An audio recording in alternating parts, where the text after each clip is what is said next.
ring the bell?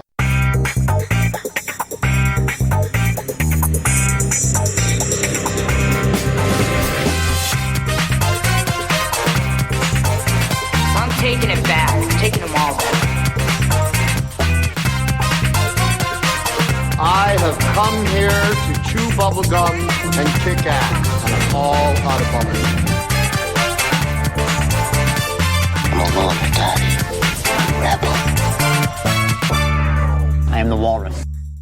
Hello, everyone, and welcome to John Hates Movies, the movie review podcast where my friends prevent me from ruining Romans, knights, Picts and Celts, and a Mongolian for some reason, and the most unforgivable of all, ruining a wizard, and instead force me to watch movies.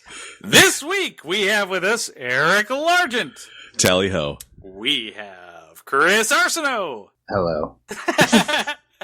We have James Barrow. They killed my men. They were my men!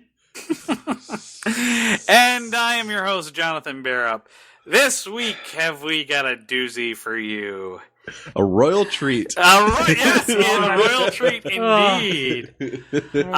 We watched King Arthur. Yes. King Arthur and the Wasn't a very good PBS show. I wish. King Arthur and the Knights of the Round Table, I guess, struggled to hold power amid a shaky political landscape in this take on the myth of Camelot. That is so inaccurate. Well, Camelot's not even part of the story, but you know. Yeah, and they don't have power in this. They're all slaves for some reason. Correct. And he's not a king. So, yeah, all this is way off. Starring Clive Owen, Keira Knightley, Jan? I think it's Ian. Or like Griffith? Ian Griffith. Ian Griffith? Or Ewan? Yep, Ewan. And directed by Antoine Fuqua.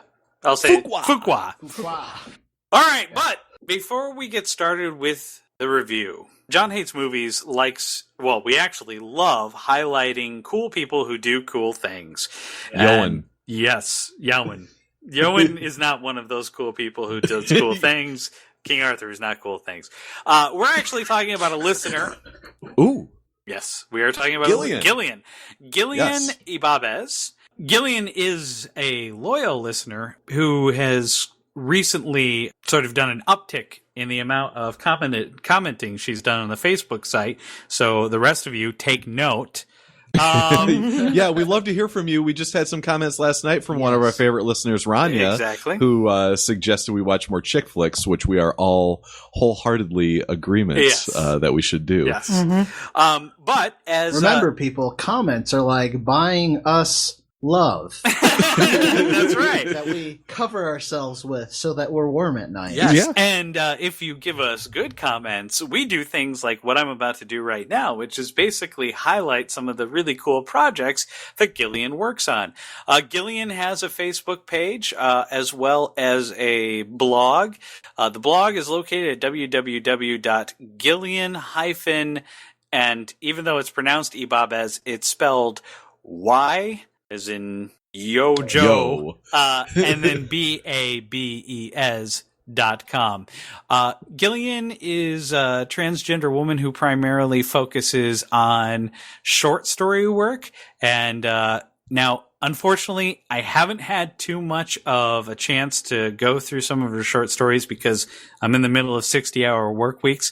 But from what I've seen, I liked. She does basically a lot of kind of sci-fi fantasy stuff. Her characters are very progressive, and the thing that I actually am really looking forward to when I get a chance to sit down and read is that her stuff on our site is exceptionally insightful and very well thought out. Yeah, she always writes exactly what she thought of the movie, and it's good to hear. Yeah, exactly.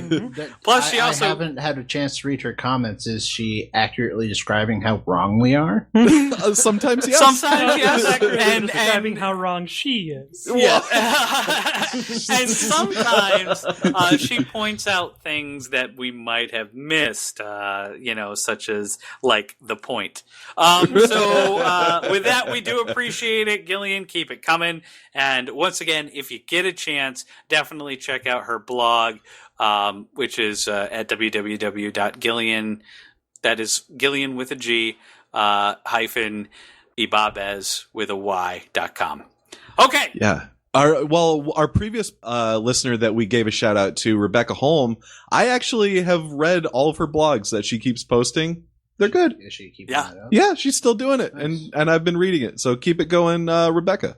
Yeah, absolutely. And if you have something really cool that you want us to shout out, just go ahead and tell us on our Facebook page. You can't tell us any other way because we won't listen to you.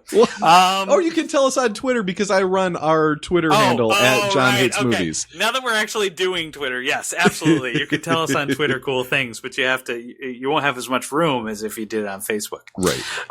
So, with that being said, let's go ahead and get to the actual part that the actual part where we review movies. Oh, because I thought you were going to say the actual part that people are waiting for, so I thought we were skipping to the game. Right.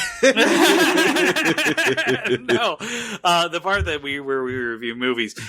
So let's not. Yeah, as I said, King Arthur. And as is John Hates Movies tradition, the person who picks the movie gets to go first. And that was none other than my brother James. James, are you the person on this podcast that has like the most personal investment with the Arthurian legend? I think I am, yeah. Yeah, I think you probably are too, because I know how seriously you take some of this shit. Oh, my God. What is the point? Like, what is the entire point? And I'm not talking about this podcast and like how we talk and everything like that, because we actually make people laugh and entertain people sometimes. And that's more than this movie fucking did. Mm-hmm. I can give you the point of why they made this movie. I'm sure that I'll get to that. Yeah. All right, we reviewed Superman like a couple weeks ago. Yeah. And I'm going to fly around the world, faster than the speed of light a couple times, reverse time, and go back to that. Okay. So we just watched the 1978 Superman, and in that movie, it's about a man named Clark Kent who nobody really likes, and he's a puff piece writer at a local newspaper, and but the secret is, even though he's like really nerdy, is that he's really strong in athletics. So he can like bench press like 260. I mean, that's impressive.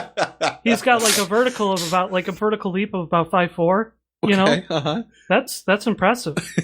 And he's covering a protest, and his rich friend that he went to high school with, Lex Luthor, is there. He's a rich guy who owns a business, is part of the alt-right, and him and Clark Kent get into a disagreement, which turns into a fight, and Clark Kent lays him out, and that kind of becomes a meme, and everybody starts calling him Superman, and that is Superman.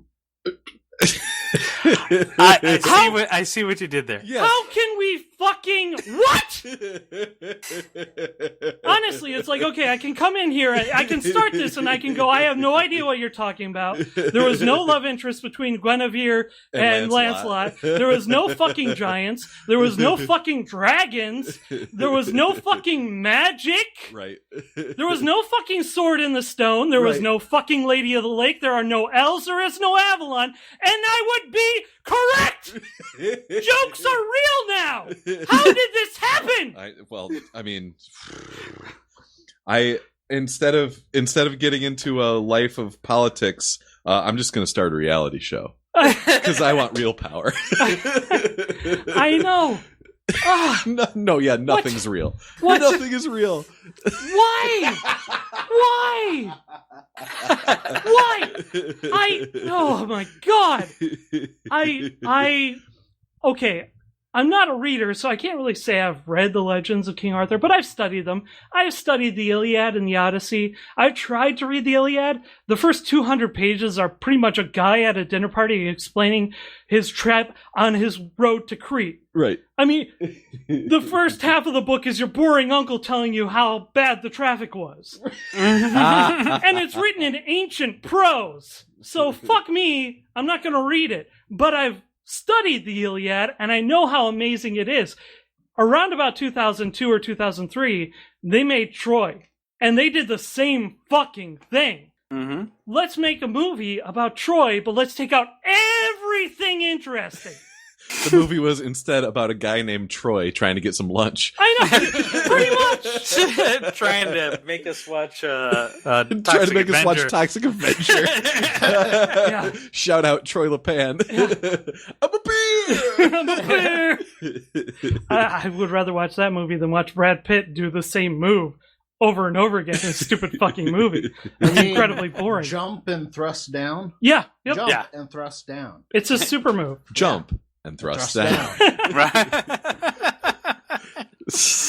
Oh my Although the god. Iliad has the best opening to any story, and Achilles raged. Yeah. Yeah. It was the best of times. No! It was the worst of It was the best of times. It was the blurst of times.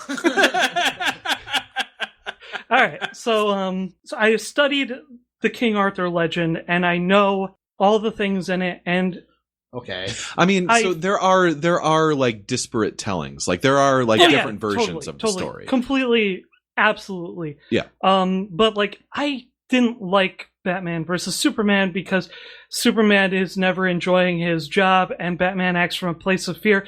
They don't get the characters right. I don't like that movie. Right. Imagine me watching this. Right. Yeah. Well, I mean, there are a lot. Like I think in a lot of the versions, like King Arthur is a Roman Briton. Like right, which I mean that can be the next part I get into. The thing that I love about the Arthurian legend, and I have my own headcanon. I think everybody does when they study this because there's so many different paths. But like it's so human in points, it's so relatable. Like the characters, they kind of feel real, like in their own way. Even in the mythical setting, they actually feel more real. Yeah. Like probably my favorite.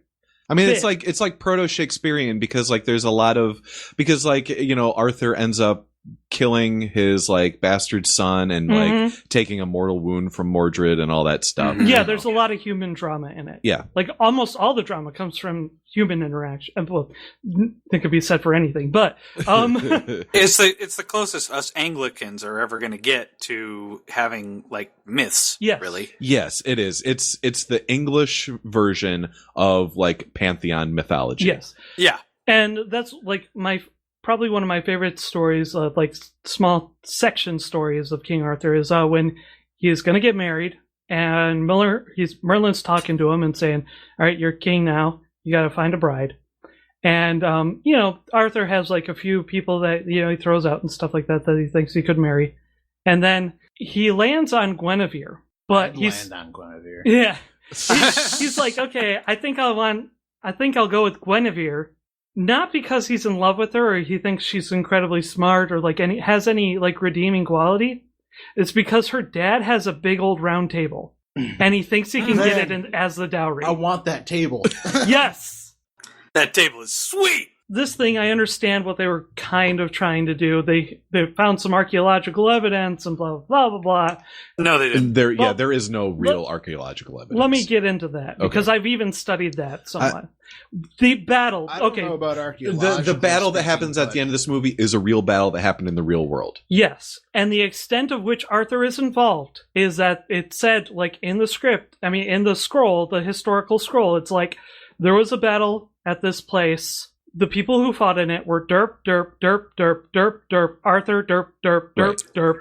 They fought, the Saxons, blah, blah, blah, won. Next week, there was a battle over here. Yeah. Like, that's the extent of it. Yeah. And that's the entire thing that this movie hinges on, which is fucking retarded. So, all right. So, the historicity of this, I mean, there can be some things that are kind of fringe. You know, I didn't realize that historicity was a word until I started looking into the Arthurian legend a little bit more. I'm like, that's a word. I thought people were making that shit up. Nope, it's a real word. It's a real word. And there are some big parallels that you can kind of point to that seem to jibe with the story more or less. But here's the thing. No matter how you look at it, no matter how the fuck you break it down, that battle, which we know was a real battle, it had a date. And that date was 200 yeyears after Rome left Britain. It was 200 years after the Saxons had invaded. Yes. Mm-hmm. I mean, fuck everything. I mean, they were probably still trading with Rome at the time, but we're talking about the last bastion of Rome, Constantinople, in northern Africa. So, Constantinople is where Istanbul is. I'm serious. Yeah, I know. No, I know. That's in Turkey. Ah. Okay, then I'm thinking of a different place. You're thinking of Carthage. Yes, thank you. So, the fact that you're even trying to do a Roman versus Saxon type thing with King Arthur, you're already wrong from the start. You start out, you're wrong. What's the fucking point? I can tell you why they did that. Huh. Because the writer of this movie was the same guy that wrote Gladiator. And they asked him to write a movie that was like Gladiator with Gladiator Romans, but make it about King Arthur. So essentially they tried to make King Arthur the victim in this. Yes, because he should have been free. Yeah. His men should have been free. Yes. They asked a great task of him that should have been a suicide mission, which they take on. And instead of going there and getting the fuck out, they do the needful and save the people. Yeah.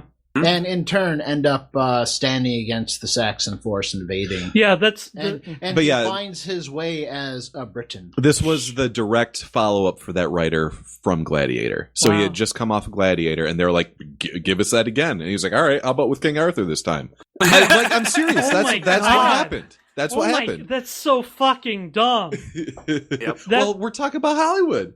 Yeah. Oh my god. We're also talking about Bruckheimer. Yeah. Right? Honestly, the only way I could make sense of it, because I didn't look it up, was that this story was floating around in his head, and the only way he could sell it was by tacking on King Arthur. That makes sense. But honestly, if you need to tack on King Arthur to sell your script, you don't have a good fucking script. Yeah. No. That's right. Yeah. That's kind of what was... Sorry. Yeah, so cut all that shit. If you take out King Arthur and all the fucking pointless people in this, you're left with a bad story in general. Yes. This is fucking dumb and stupid and boring. I fucking hate everything about this. And because it's if you're gonna try to do history that might be a little bit interesting, but you're wrong from the get-go, so fuck that. Also, you have Arthur and his 5 fucking friends. Yeah, it's stupid. All right, it was funny though how they kind of explained off how we only have a handful so the audience can remember them. The rest died. Yep. But to make sure that you didn't forget who was who, the first half hour of the movie, they're just calling each other's names out. Yes. They are. Sir Gawain, go down there. Yeah. And they're wearing different hats. Don't forget that. They did try to make each one of them as distinct as possible, so you would not mix them up. Fucking Mads Mikkelsen showing up at the end with a Mongolian hat on. Yeah. That was hilarious. And a Mongolian sword. Yeah. Well, no, that was doing a that saber. horse archer shit. He was doing horse archer shit too. And when I'm sorry, I'm breaking in, but when he fired that arrow past the castle into the tree with the dude in the tree, I fucking laughed out loud. Yeah, that was. Oh my god, that was fucking stupid. That was the dumbest thing I've seen in a long time. Okay, yeah, honestly, I know. Well, it's because he raises it up, brings it over, and then the last second does a 10-degree change and fires off, and dead center in the dude. It's so good. That guy why did he even climb up the tree? What the fuck? I mean, goddamn. Why are you in the tree, man? This whole fucking thing is why? So you have 5 people. It's stupid. King Arthur, for whatever reason, he's a Christian. No, come on, please don't. I don't I don't even really like Arthur's Search for the Holy Grail. Personally, that's not part of my headcanon. Well, that was. Well, that's a really big. But deal that part of the story was invented by a French guy about 200 years after the Arthurian legend began. Yeah. Right. Yes. King Arthur and his knights were all pagan, and that's important to the story, or else you don't get all the cool shit that comes along with it. Yeah. So this movie is a Christian. It's stupid. His knights are all pagan. The Catholic Church sends him out to get a little boy. With Heyo. He finds Guinevere in a dungeon run by Hydrox Simon Pegg. Let's see. Yeah. I just feel bad for those poor monks. How many times did they have to break them out just so that they could I walk know, back like, in again? This fucking At least the second time they set the wall back up, they didn't need to lay down new mortar because the mortar was still wet. Yeah. I know. Like King Arthur, until the very end, never actually holds an army. All right, you have the bad guys, which, pretty much you got like you've got the guy from Disturbed, who is the son, and then you've got his dad, who is like the angry biker dad. Yeah. Well, and he's the scientist from all the new Marvel movies, Stellan Skarsgård. Yep. Yeah. I love the way that the main villain plays it, because he does play it like he's the bad guy. He's the bad guy leader of a biker gang. Yeah. Like a Mad Max movie or something. I left that out of my fucking intro. They also ruined Vikings. Yeah. And I love when they're on the ice. Well, I don't love, but when they're on the ice and stuff like that, and it's like cracking, but it won't crack, and so they send out Bull from Night Court to use his axe. Hey, he was in Rome. I love that guy. And he dies. Did you ever see Rome? Yeah, I loved Rome. Yeah. Oh, Rome is fantastic. But still, when he was breaking the ice, I'm just like, that's Bull from Night Court. Merlin is not a magician at all, but when he takes a bath, 20 years come off. Ahem. Merlin is not a wizard at all. Okay, thank you. Yeah, so at the very end, Arthur convinces the Na'vi to join his cause. And they all of a sudden they kick ass because he teaches them the secret of aiming their bows 45 degrees up. And of course you have Merlin using his wizard powers to engineer trebuchets. Yeah, against into Britain about 11 or 1200. Yeah, about 400 or 500 years prior to their invention. Before their introduction to that area, because they were invented around 400 in China. Okay. Right. And you know what I like is using siege weapons against ground troops. Whoa. If you're going to call it what it is, say it right, because it is the greatest phrase ever made. Siege engine. Siege engine. Yeah. That is the coolest term. It is a cool ever. term, yes. Especially if your ground troops can't make a proper phalanx. Or move at all. Like, out of the way. Not that any of those fireballs actually connected, if you watch them closely enough. Nothing connected in this I'll movie. admit, during the fight scene, I was just looking up modern siege engines. Mm-hmm. Yeah, so the at the very beginning, you have the bald guy who's they're doing character building. He's a crude one. He spots off a Kevin Smith joke, and I'm like, yeah, that's what I want in my King Arthur movie, Kevin Smith jokes. I don't remember it. The baby holding the apple. Oh, A right. baby's arm holding Oh, the yeah. apple, Boris was that Boris, guy. yeah, he was actually, the brawler was cool. Yeah. Yeah.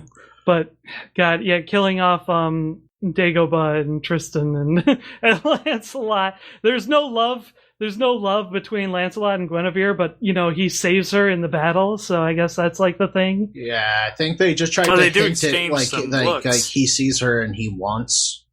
But, yeah, there's nothing that happens, but... It doesn't make any difference to me because Lancelot and Gawain looked exactly the same. Like, I couldn't tell who they were. Yeah, okay, white guy with curly hair and goatee. See, I thought it was Lancelot and Galahad that looked exactly the same. Yeah, Gawain was the one with the long hair. He was Joel Edgerton with his lovely hair. Yeah, okay. Yep, I misspoke. Yep. Yeah, it was Galahad. Yeah. It's because I did not care enough about this movie that to actually remember which knight was which. Yeah. Okay, I'll say this. The only good thing about this movie was the score. And we talk about Superman, you say, if it didn't have the score, you wouldn't feel the same. But this kind of makes the point. What's happening on the screen is also cool. Granted, it would not have the same effect. In this movie, what's happening on the screen is fucking boring. Yeah. The music is really good, and the music's telling you should be excited and you should be inspired. But what you see is 5 fucking dudes on horseback. I mean, doing fucking nothing. This is the second time that Hans Zimmer has done this to us. Yeah. Because he did it to us in The Rock as well. Yeah. Where we're like that thrumming sound in The Rock that we're like, oh yeah, this is getting us going. It's the same thing in fucking King Arthur. Hans Zimmer making music that makes the movie better. Oh, what was happening on the screen was so bad that it killed Zimmer's effect. Yeah. I was listening, I was going, actually the tune is good. I really like this music. But seriously, you have your 5 heroes standing against an army, just doing poses. Power Rangers did it better. And so this movie is fucking trash. Don't watch it. If you like King Arthur, stay far fucking away. You will just hate yourself. Watch Excalibur. Yeah. If you like King Arthur, watch Excalibur. It's 2 hours of fucking nothing for no reason. It is nothing but sound and fury signifying nothing. Yeah. That's my review. Yeah. So, James, if you're done, who wants to go next? I will, because James just reminded me of something, talking about Kevin Costner. Mm-hmm. So we've given Kevin Costner some shit on this podcast. Right. Yes. Possibly rightfully so. I'm always going to give Kevin Costner a pass because he's been in like 50 baseball movies. So he has an eternal. So it's finally accurate. It is a game. Is this a game? Okay, so we've given Kevin Costner shit for his wooden acting, where he has no inflection in his voice and his face doesn't make any shapes, and he just with it says when he takes that woodenness and right puts it into a bat. Yes, exactly. Now, apparently, in the early 2000s, people were really trying to get Clive Owen into movies because he was handsome and he could look brooding. But oh, Jesus fucking Christ, does that guy have no expression, and he's got the wimpiest voice in film history. He is the least convincing person to be a king of anything ever. I'm serious. Yeah. All those people, why would any of them follow him? So we can talk about the Arthurian legend all we want, but we watched this movie, and the things that this movie got wrong were, first off, the actors. Okay, so I thought Ian Griffin, Ian Griffin or Ioan Gruffudd did a pretty he was a adequately roguish Lancelot. Yeah. I'll give him that. He did his job. Now, King Arthur, Clive Owen, he's the title character of the movie, and he couldn't act his way out of a paper bag in this thing. It was embarrassingly bad. It was really weird when Mads shot the guy out of Clive Owen at the end of the movie. Because that was a tree. Okay, there we go. Yes, he was very wooden. When they were trying to get him in high tension scenes where he's making high stakes decisions, he's doing it all with just a blank look on his face and a flat voice, and it's just, oh yeah. So all right, so James talked about it. At the end of the movie, we're down to just Arthur and his 5 pals, and they're all gonna face the army. And of course, this movie had to do the fucking before the battle, I'm gonna ride my horse back in front of you and hype you up. But it's just his 5 pals. I'm serious. That's if at the beginning of every podcast, before we start recording, and John's 5 friends are all listening to him on the recorder, and he's like, "Okay, guys, I need to tell you something. This is gonna be the greatest podcast of our lives. We have done podcasts before, but this is the podcast to end all podcasts."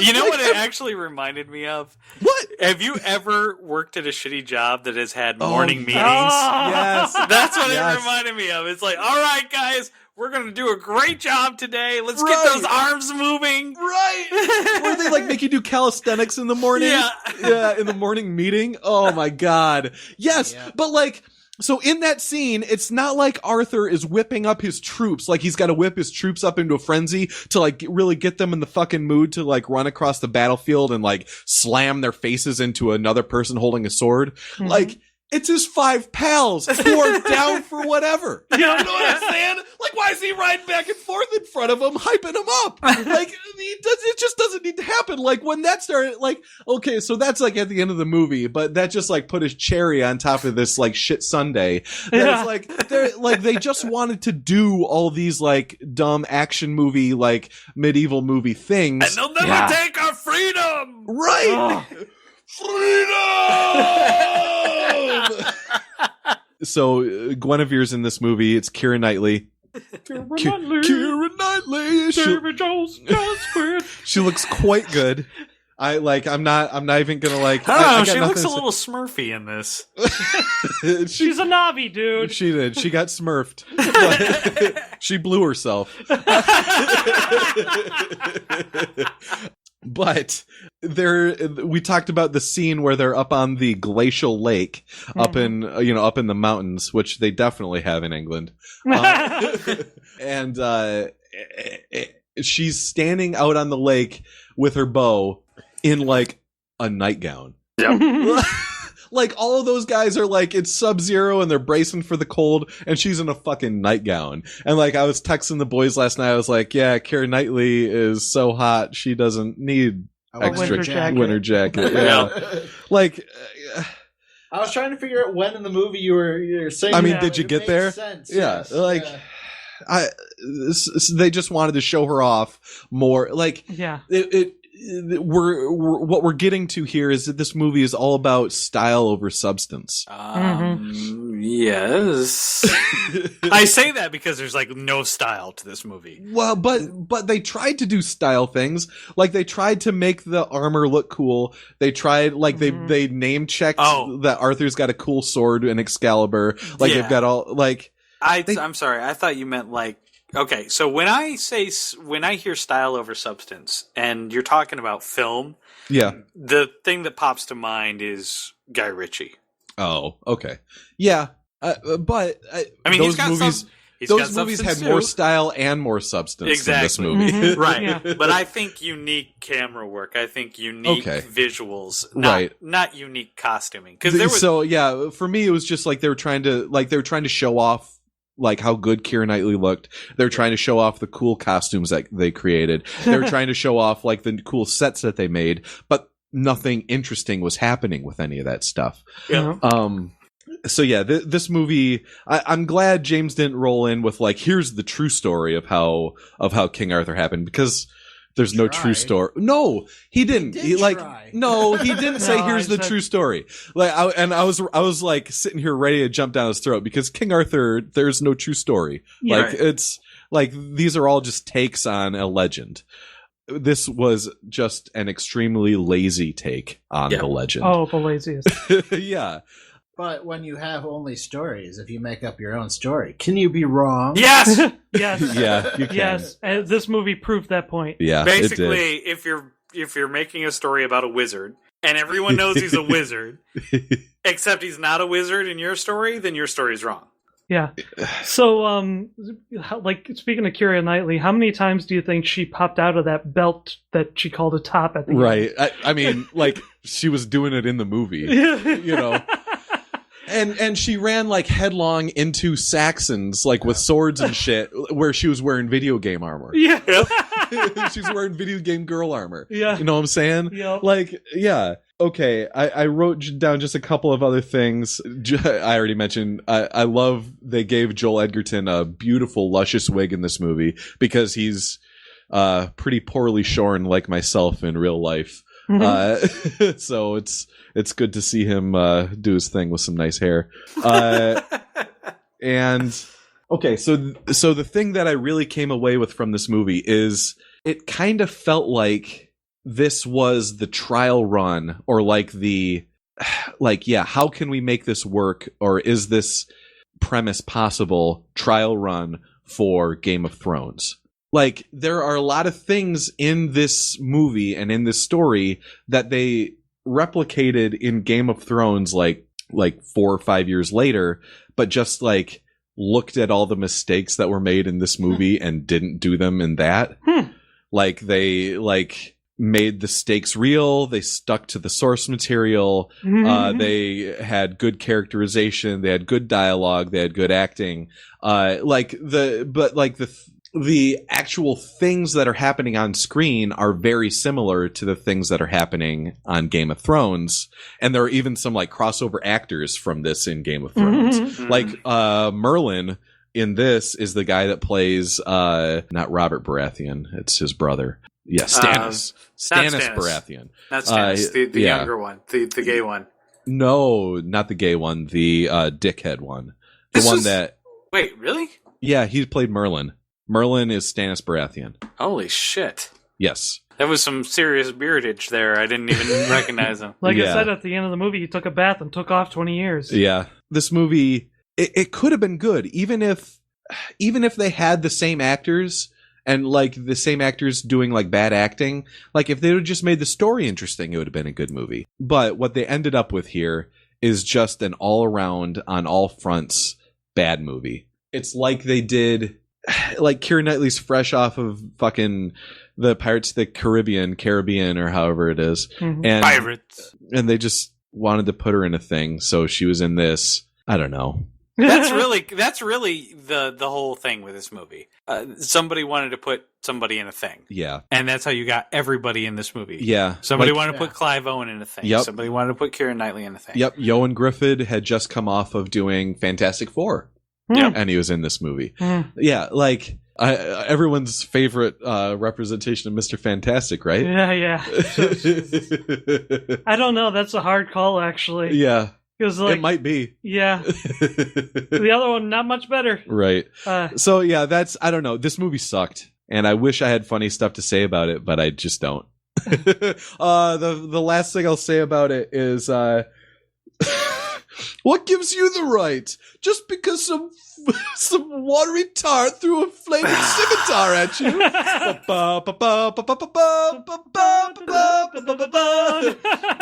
What is your name?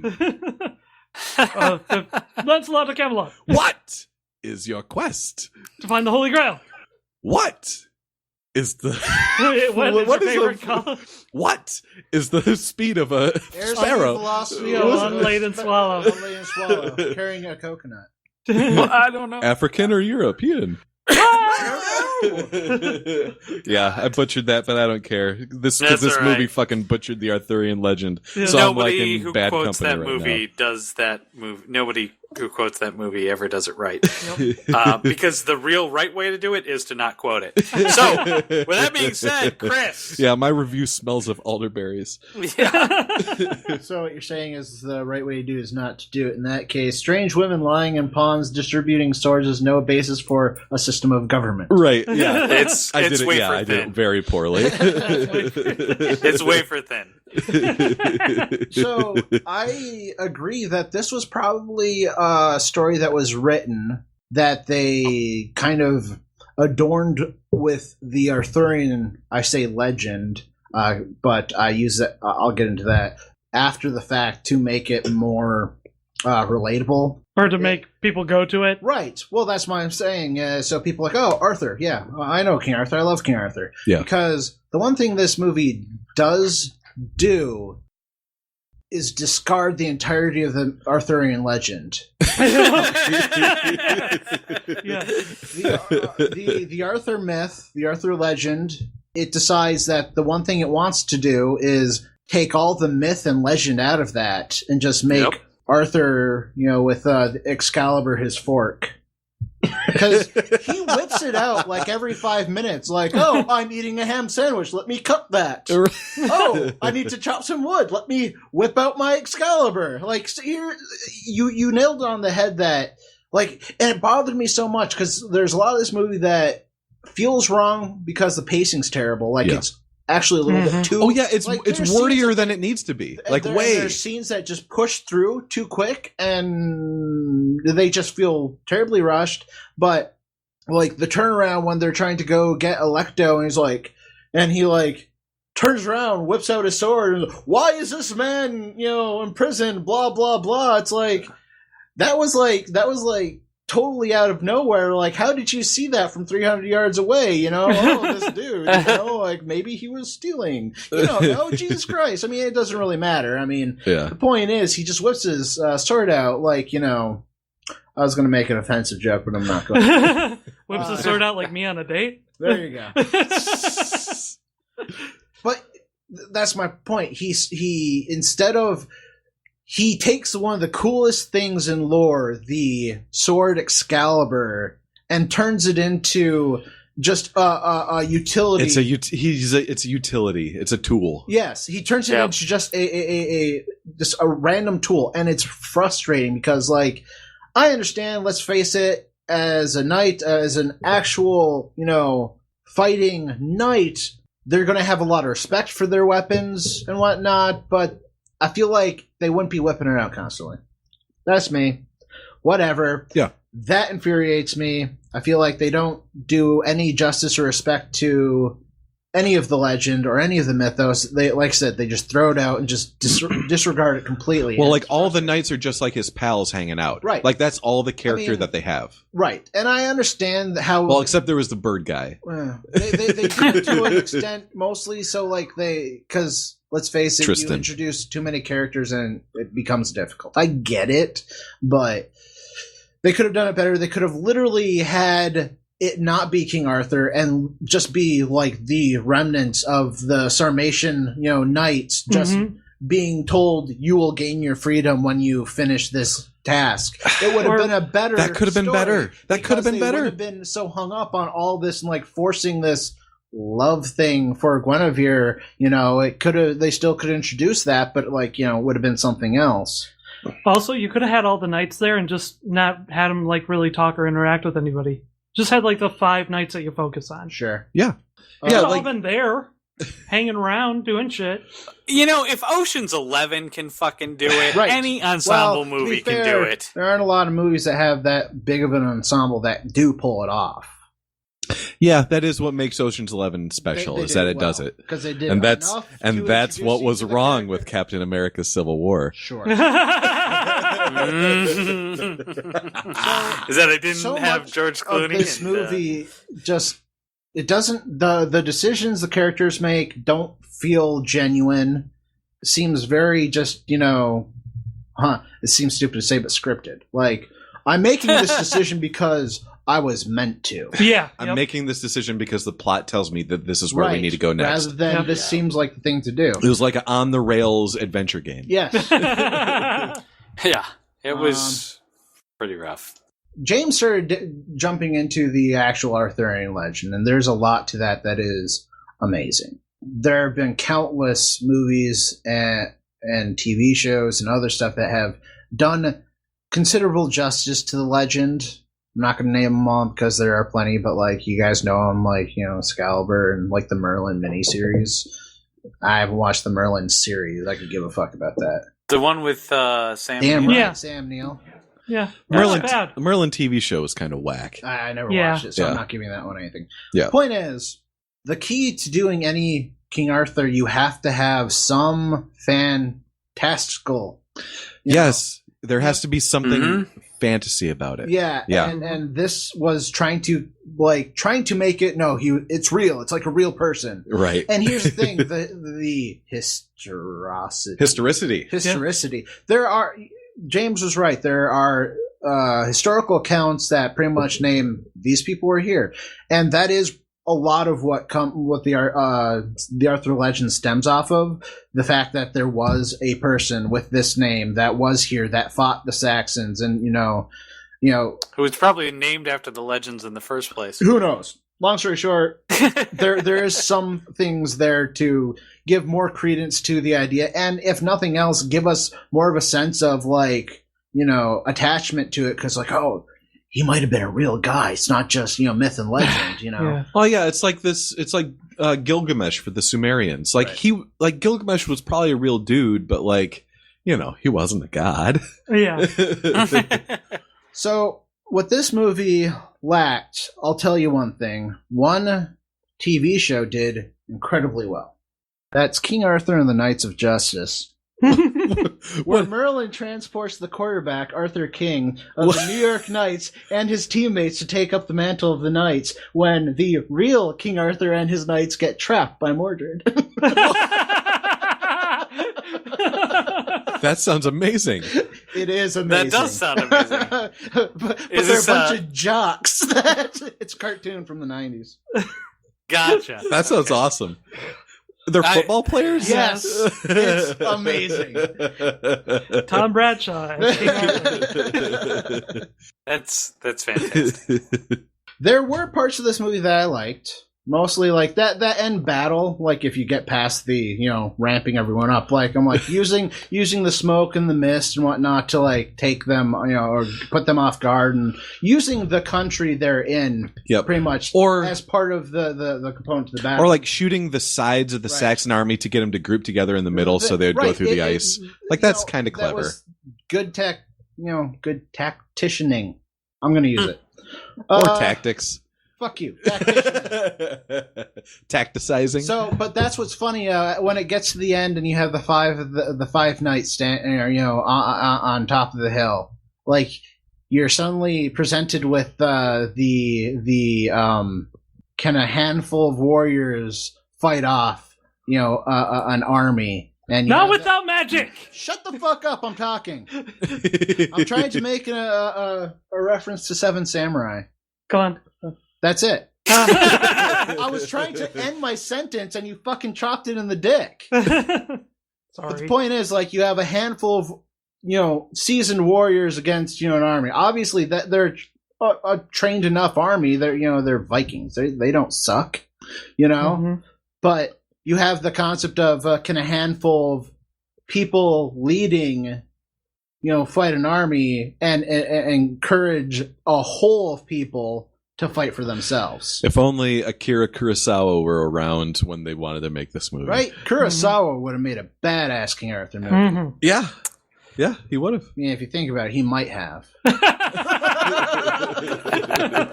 Anyway, this movie was frustrating. Mm-hmm.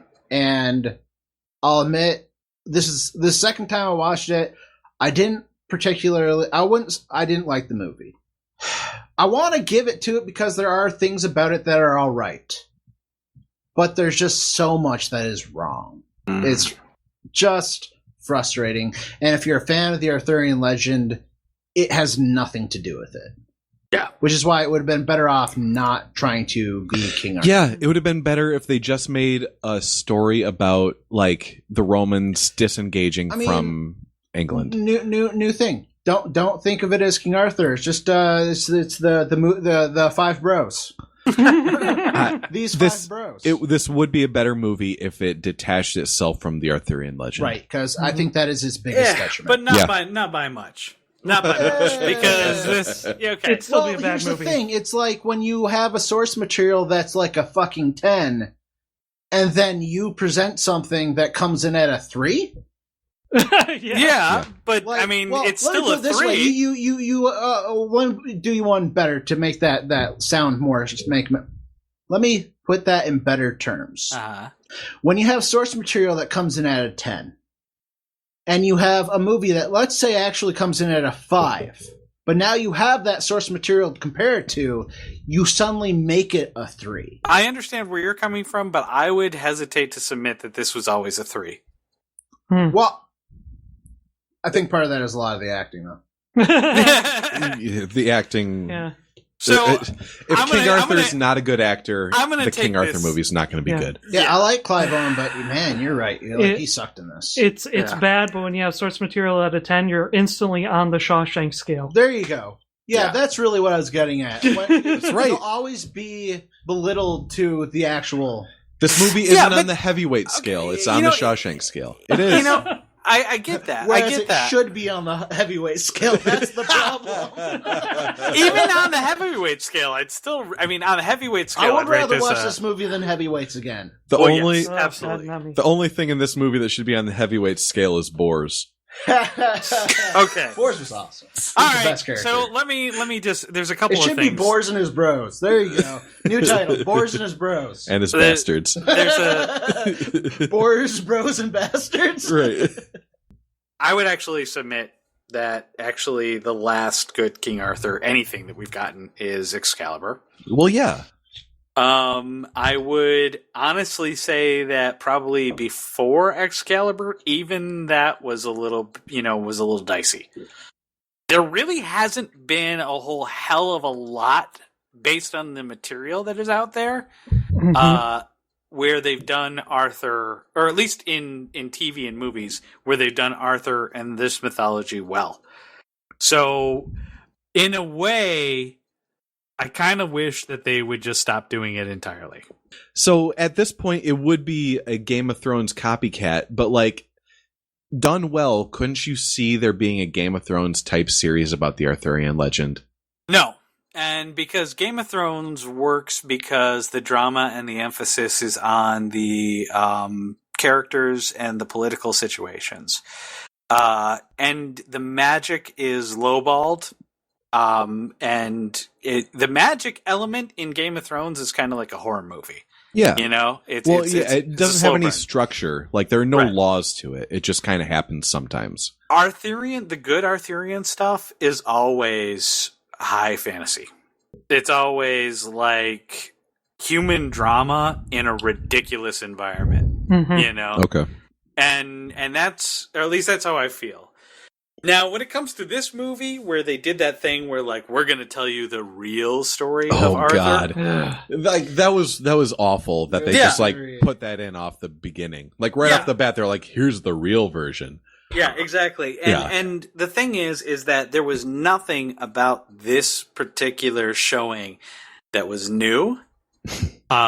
In fact, we made so many, just throughout everybody's review, everybody made a bunch of allusions to other things that happened. You had a little bit of Braveheart. Yep. You had a little bit of Gladiator. You had a little Yep. bit of this, that, and the other. Yep. This movie is a paint-by-numbers film. Yes. And yes, that's it is. all you can really say about it, is that it's a paint-by-numbers film that came in the King Arthur playset. And that in itself just tells you everything that you need to know about this movie. Even the ensemble stuff is crap. Now, can you do this kind of movie right? Absolutely. Yeah. Can you do a movie where you take a high fantasy concept and make it low fantasy and make it interesting?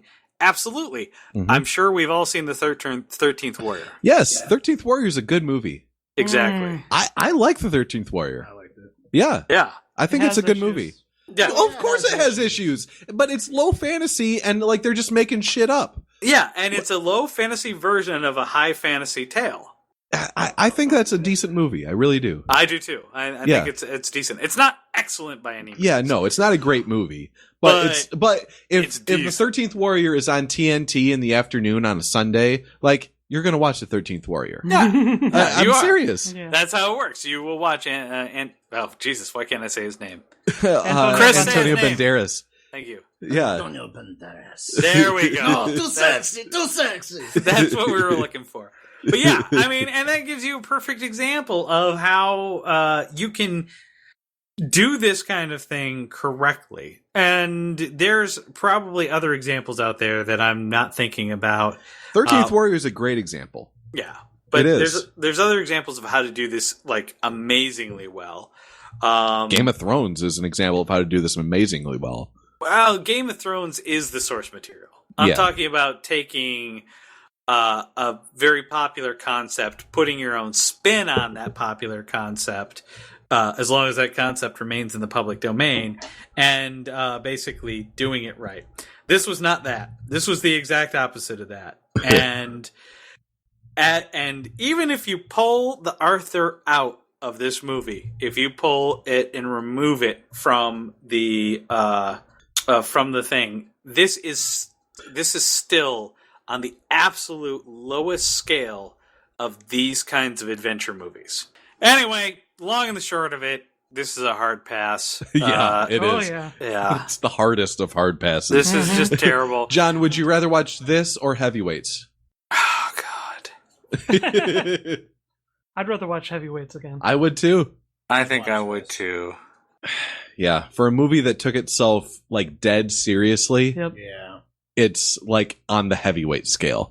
You know what I'm saying? Yeah, but I still say it's at the end of the scale, but at the lower end of the scale. Even if it's on the heavyweight scale. Heavyweights. Yeah. Is Heavyweights the bottom of the heavyweight Yes. scale? Well, See, because I thought Heavyweights was the middle of the heavyweight it is. scale. Heavyweights is on a scale with like the Sandlot. Oh, right. No. Yeah, technically. No, that was Yeah. it. Yeah. It Right. was the Sandlot scale, not technically. Yeah, it's a Heavyweight Sandlot scale. Yep. There's the Shawshank scale and the Sandlot scale. Yep. That's right. And Yeah. Heavyweights is the bottom of the Sandlot scale. Yes. Essentially. And this Gotcha. is the bottom of the Shawshank scale.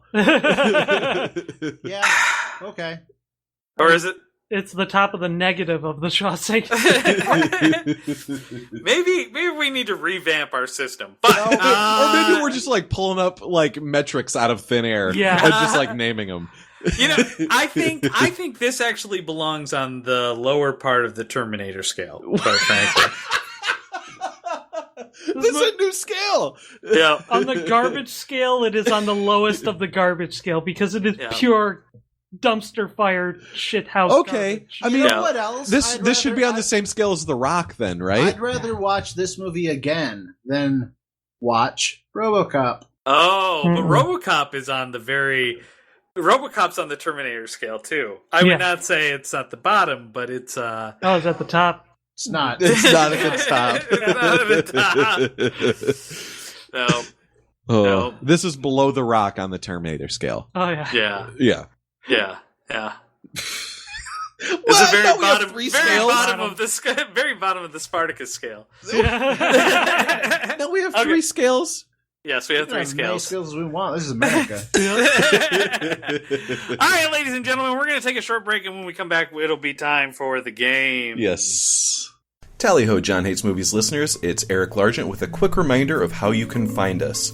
The best way to stay appraised of all of our activity is to follow us on Facebook at John Hates Movies. There we'll post all of our new episodes as well as whatever we're feeling interested in at the moment. Please subscribe to us on your favorite podcast service like iTunes, Stitcher, or Podcast and Radio Addict. If you subscribe to us on iTunes, please leave us a comment. We read every single one, and they're much appreciated. You can also follow us on Twitter at John Hates Movies, or follow me on Twitter at Eric Largent.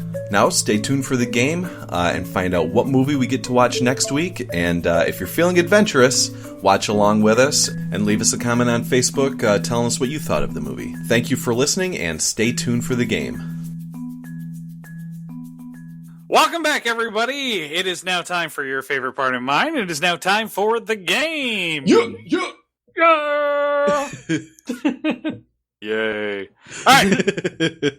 As is John Hates Movies tradition, the person who picked the piece of shit crap is the same person who gets to run the game. Yay. It's not always the person who picks a piece of shit crap. That's true. Sometimes it's just good stuff. Right. Sometimes. Sometimes it is. All right.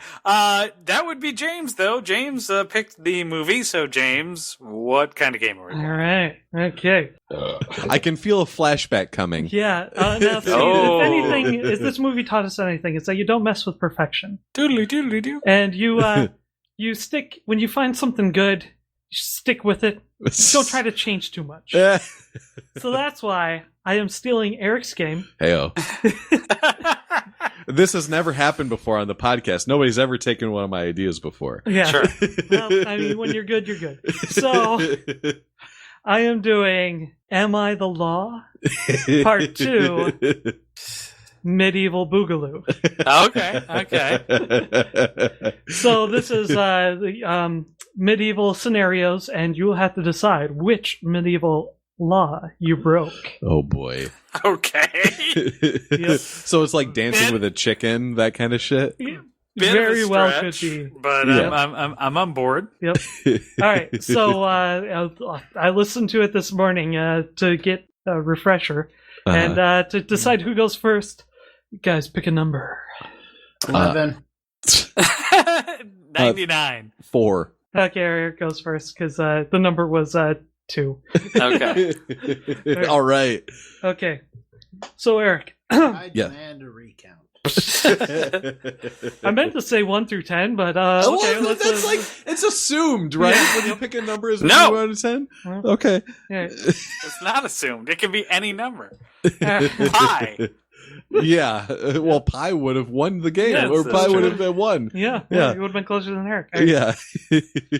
All right, Eric. Yes. You are a young man. You Uh-huh. wake up early on Sunday morning before the sun has risen. Oh, that's okay. Nope.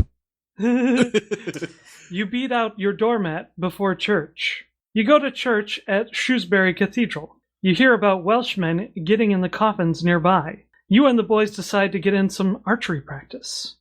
You kill 3 Welshmen and 1 swan. Afterwards, you take a shit in the Severn River. What crime did you break? I'm gonna say it was beating out my doormat before church. Nope, it is legal to do that as long as it is before 8 o'clock. Okay. Because like it's the whole like working on the Sabbath. You shouldn't be doing that. Is it like firing arrows? It is no, you are required to do that every Sunday. Oh. Yeah, being a young man. Okay. The one that you, the law that you broke was that you killed a swan, Okay. and the Queen of England owns all the swans. Okay. Okay. I bet she still does. She still does. Yes, that's still law. All right. Wow. All right, Chris. You are a serf. You wake up plague-ridden Surf's on a up, Friday dude. afternoon. Tubular. Plague-ridden. You are so hungry, but all you have to eat is a day-old beaver. You boil the beaver and eat the whole thing. You do some basic chores, but you take it easy because the master is gone till Sunday and you have the plague. And you have the plague. Yeah. You skip washing the sheep and emptying the chamber pots. You sell all your old clothes to the local merchant because you don't need them because you are going to die. On your way home, you die on the street at a crossroads. What law did you break? I really want it to be a pastry-based law where you're not allowed to eat beaver tails. I'm guessing it's that I left when the master was gone. Close. Might as well give you half a point for that one. Oh, is that a thing now? Half a point? For this, I mean, it's so rare. It's so rare you'll get it. I'm gonna go ahead and give half a points for if you even get close. Half a point. It's like horseshoes and hand grenades. Right. No, it was that you didn't wash the sheep.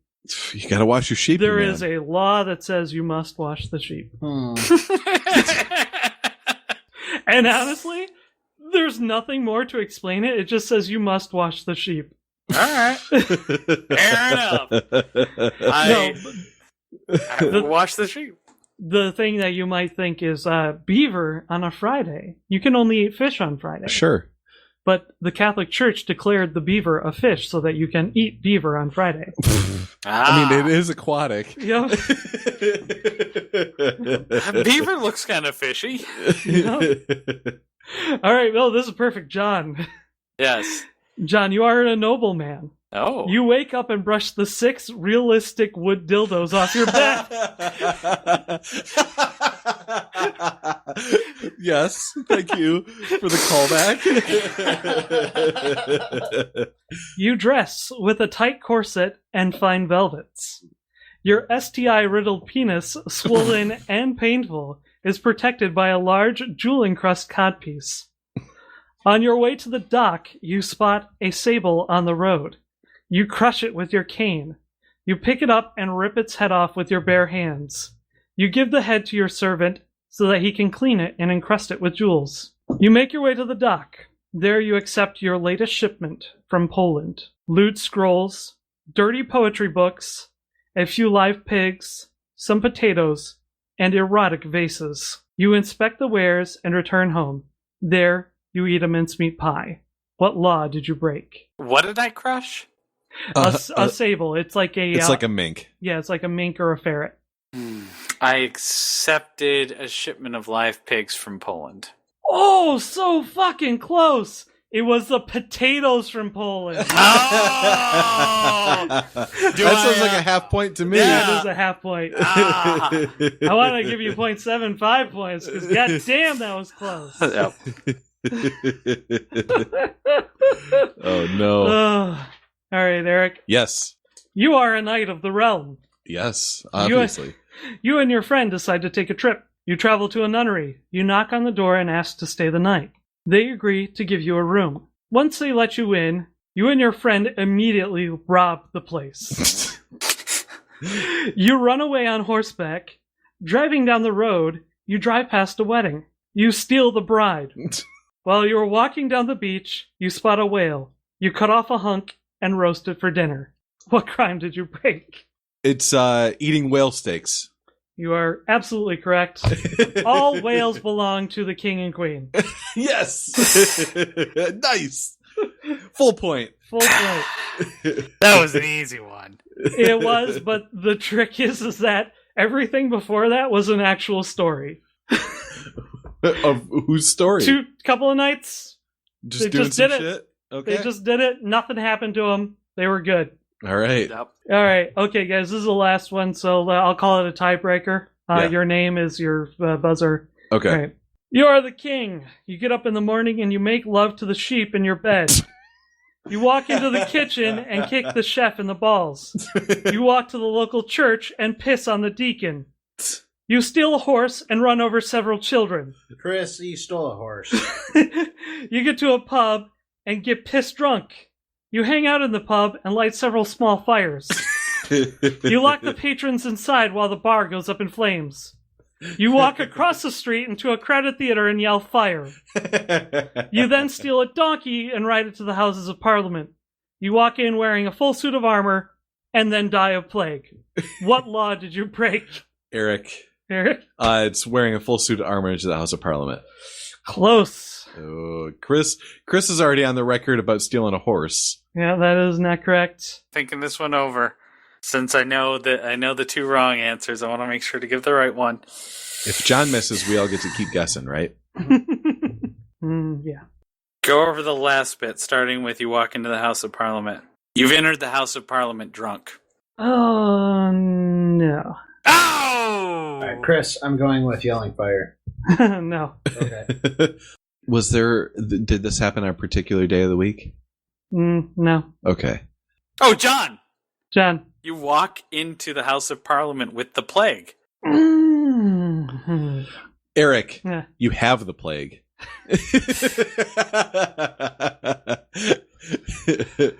What is it? Dying in the House of Parliament. Oh! Anything that the king does is legal, but when the king dies, he's not the king, so therefore that's the only law that he can break. Because it's illegal to die in the House of Parliament. Okay. It's still illegal today to die in the House of Parliament. I mean, but who cares? Who's going to enforce that law? Me. They're going to flagellate the corpse. How dare you, sir? Right. Mm-hmm. All right, James. All it right, looks like so- you've got yourself a little bit of a conundrum. Yeah, Yes. give us some quick laws. All right, so here's one last one. You are a serf, and your master has told you to go across town to marry a widow of his friend. On your way there, you run across a friend in town. He asks if you want to play soccer, and you say no. But a nearby riot breaks out, and somebody gets stabbed. And you don't see it, but you hear about it, and you leave, and you get to the master's friend's house in time, and marry the widow. So, what crime did you break? Fleeing a crime scene. You can't leave if somebody's been killed. No. Okay. I'm guessing that you lollygagged instead of going directly to where you're supposed to go. Nah. You married a widow. You know what? I'm gonna give it to Eric because here's the thing: it's a crime to be around a riot. Okay. Fair enough. Fair enough. You don't have to see anything, but if somebody died and you were around a riot, you could be charged with the crime. Nice. Yep. All right, Eric. What are we watching? As if I didn't know. Well, okay, ladies and gentlemen, this week we are going to take our first foray into the realm of Amazon Prime streaming. Yes. And we're going to go there with a righteous quest. It's like we pulled a wooden mallet out of a stone and it told us that we need to watch a movie that that's about baseball, because baseball is literally the greatest thing on the planet. It is literally the best thing in the whole wide world. So we are going to watch the Charlie Sheen movie, Major Fucking League. Wild thing. Yeah. Whole thing. Oh, baseball. We're talking. Okay, it's February. And pitchers and catchers report at the end of February. like you guys even care. But spring training is just around the corner, and we are going to get in the mood with a baseball movie. Major League. Yeah, when I hear pitchers and catchers, it usually doesn't mean what you mean it means. Oh, pitchers and catchers! It's not. Come on! Good night, everybody. No, baseball has so permeated the culture that even people that don't care about baseball are still talking about like their terminology in baseball terms. So hey, we're watching baseball. Pitchers and baseball bats. That's my Saturday night. A great big thank you to our staff graphic artist, Tabby Walters, the Weekly Cast, and our listeners. You can listen to our podcast on iTunes, the Stitcher app, through YouTube, or directly on our website. Feel free to send us a movie review suggestion. Every third episode is Listener Appreciation, where we choose from your suggestions. You can reach us through social media, either by liking our Facebook page, John Hates Movies YouTube channel, or following our Twitter at John Hates Movies. Our music was composed by Kevin MacLeod. You can find this track and many more on his website, Incompetech.com. Thanks for listening, and tune in next week to hear someone say... Oh, Chris is looking up Goatsy on his phone, and he's about to text it to John. Oh, no.